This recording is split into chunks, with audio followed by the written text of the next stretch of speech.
Welcome back to the Bruderhof YouTube channel and Happy New Year. Happy 2024. We took off last week, did not read our chapter as we should have because we were enjoying the holiday season with our friends and family here at the Bruderhof in Riften, New York. Yep. And we hope you guys also had a fantastic Christmas and New Year's celebration wherever it found you.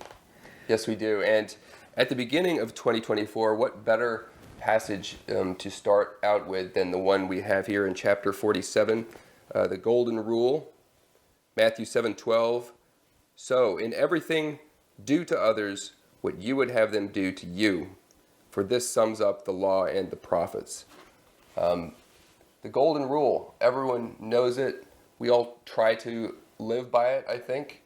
And as Roger L. Shin points out, it's a ethical code that's appeared in many other religions, in many other teachings, Hindu, Jainist, Taoist, even Confucius, and of course in Judaism.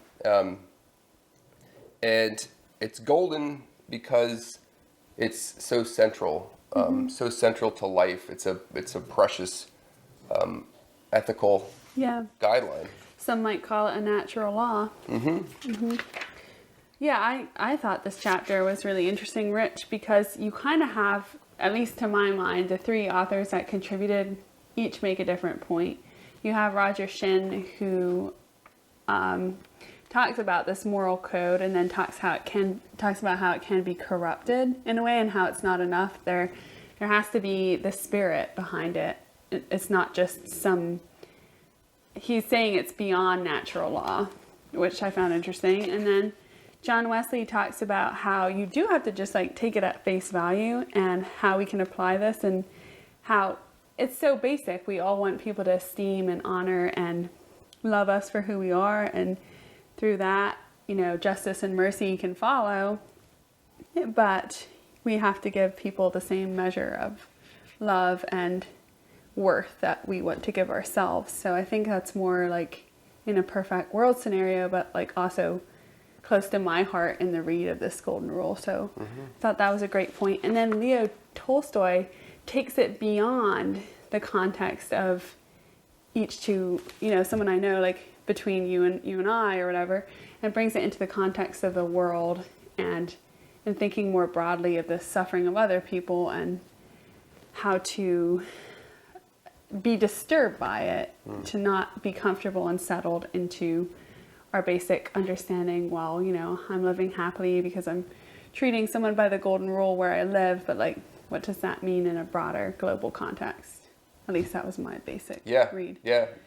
How can you, he juxtaposes all these the work that we do, with this idea that we are all brothers. I like this one, but every morning I must have a cigar, a sweetmeat, and ice, and such things, which my brothers and sisters have been wasting their health in manufacturing, and I enjoy these things and demand them. So ethical consumption is not a new idea. Right. They knew about it back then, and that is part of love to our neighbors.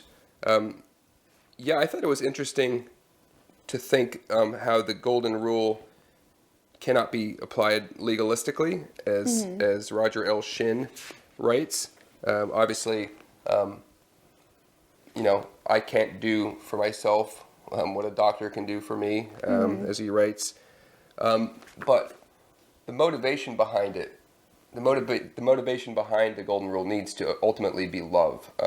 Love that desires good for others.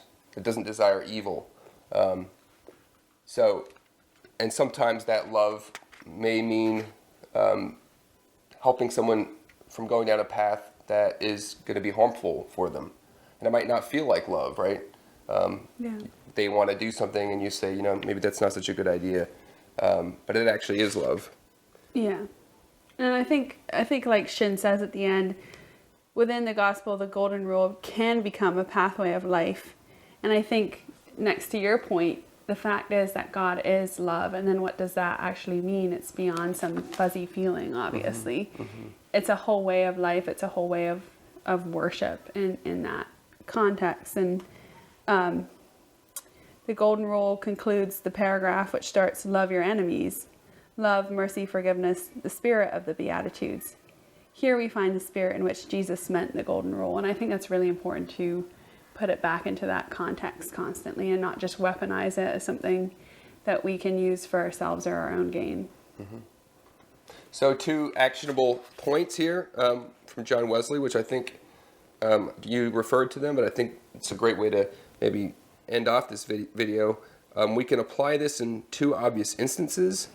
It is clear that none of us want to be judged, so we should not judge or think evil of other people, which is such an easy thing to do on an everyday basis. We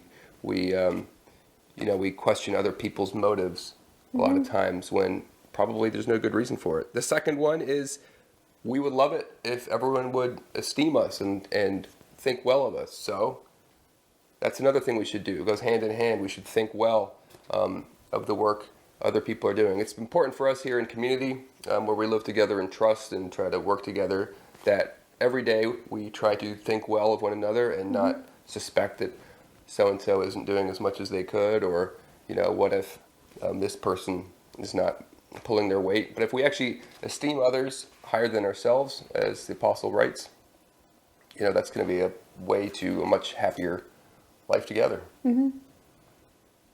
It gives us so much potential. All right, so that's all for this chapter. Hopefully you're having a wonderful week, and we'll see you next time.